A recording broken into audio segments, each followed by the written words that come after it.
Приветствую, друзья! С вами Искандер Бариев. Россия не только продолжает творить беспредел и бесчинство в оккупированном Крыму, а целенаправленно пытается их узаконить внесением поправок в Конституцию. Теперь игнорирование решений авторитетных международных организаций и их органов формально легитимизируется в законодательстве страны-агрессора. Имперские амбиции у Кремля велики, и чихать он хотел на суверенитет других стран и международное право.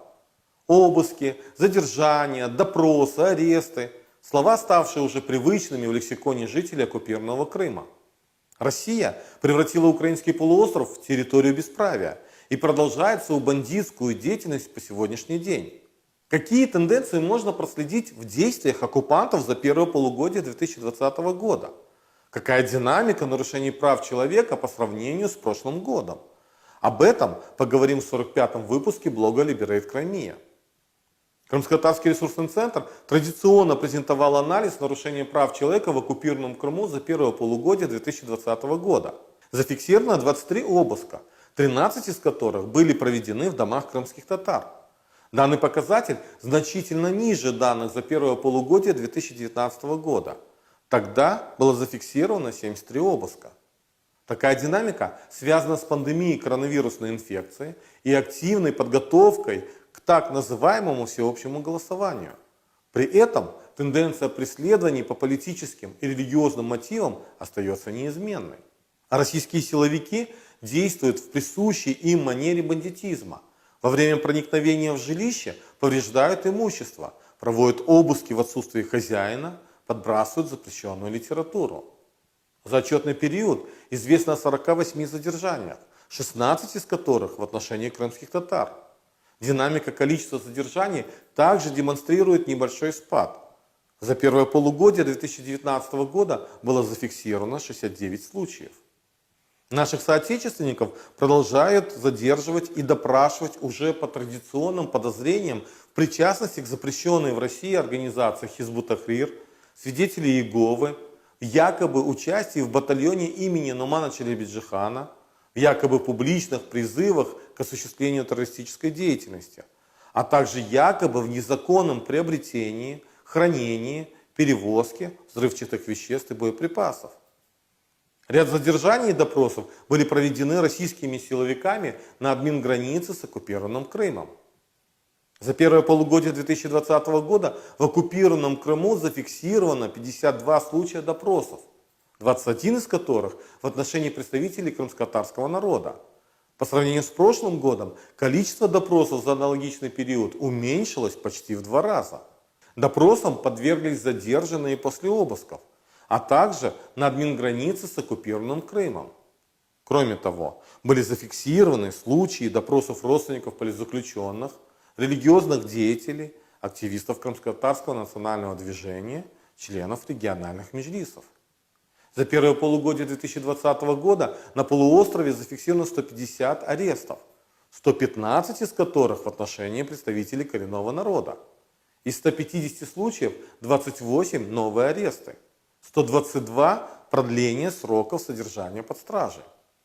В данной категории также наблюдаем тенденцию к снижению по сравнению с прошлым годом за аналогичный период. Тогда было известно о 200 случаях арестов. Однако политика удержания политзаключенных под стражей и новых арестов остается неизменной. Аресты, как правило, тесно связаны с другой категорией – нарушением права на справедливый суд. Нами зафиксирован 231 случай нарушений права на справедливый суд, 188 из которых в отношении представителей коренного народа. Данный показатель меньше прошлогоднего. Однако сама тенденция массовых системных нарушений права на справедливый суд свидетельствует о целенаправленном удержании 122 политических заключенных под стражей, неправомерном использовании российского законодательства в политических целях для подавления ненасильственной борьбы крымских татар и проукраинских активистов и их протеста против оккупации Крыма. Наблюдается системная политика отклонения апелляционных жалоб и ходатайств защиты в делах политзаключенных Крыма. О чем еще могут свидетельствовать эти данные? Прежде всего, о продолжающейся дискриминации крымских татар и проукраинских активистов. Россия активно использует свои законы для подавления инакомыслия в Крыму против всех, кто не согласен с позицией Кремля. Еще одна важная категория – право на наивысший достижимый уровень физического и психического здоровья. Оккупанты регулярно нарушают данное право в отношении политзаключенных. В первом полугодии 2020 года зафиксировано 74 случая таких нарушений, 58 из которых в отношении крымских татар. Данный показатель превышает прошлогодний за аналогичный период.